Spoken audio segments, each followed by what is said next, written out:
ತೆಲಂಗಾಣದ ರಂಗಾರೆಡ್ಡಿ ಜಿಲ್ಲೆಯಲ್ಲಿ ನಡೆದ ಭಯಂಕರ ಟ್ರಕ್ ಬಸ್ ಅಪಘಾತದಲ್ಲಿ 24 ಜನರು ಸ್ಥಳದಲ್ಲೇ ಮರಣ ಕಂಡಿದ್ದಾರೆ.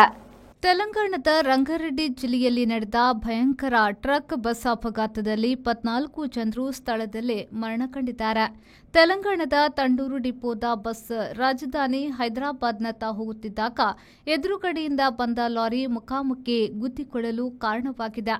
ತೆಲಂಗಾಣ ರಸ್ತೆ ಸಾರಿಗೆ ಸಂಸ್ಥೆಯ ಟಿಪ್ಪರ್ ಟ್ರಕ್ಕಿಗೆ ಗಟ್ಟಿಸಿದೆ. ಟಿಪ್ಪರ್ ಟ್ರಕ್ ಜಲ್ಲಿ ತುಂಬಿಕೊಂಡು ಹೋಗ್ತಾ ಇತ್ತು. ಸೋಮವಾರ ಬೆಳಿಗ್ಗೆ ತೆಲಂಗಾಣ ರಾಜ್ಯದ ರಂಗಾರೆಡ್ಡಿ ಜಿಲ್ಲೆಯಲ್ಲಿ ಈ ಅವಘಡ ನಡೆದಿದೆ. ಬಸ್ನಲ್ಲಿ 74 ಮಂದಿ ಹೈದರಾಬಾದ್ಗೆ ಹೊರಟಿದ್ರು.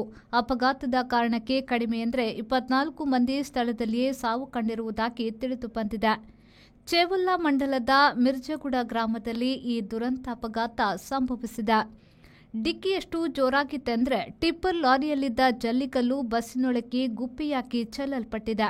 ಹಲವು ಪ್ರಯಾಣಿಕರು ಜಲ್ಲಿಗಳಡಿ ಬಿದ್ದಿರುವರೆಂದರೆ ಅಪಘಾತದ ತೀವ್ರತೆ ಅರ್ಥ ಮಾಡಿಕೊಳ್ಳಬಹುದು.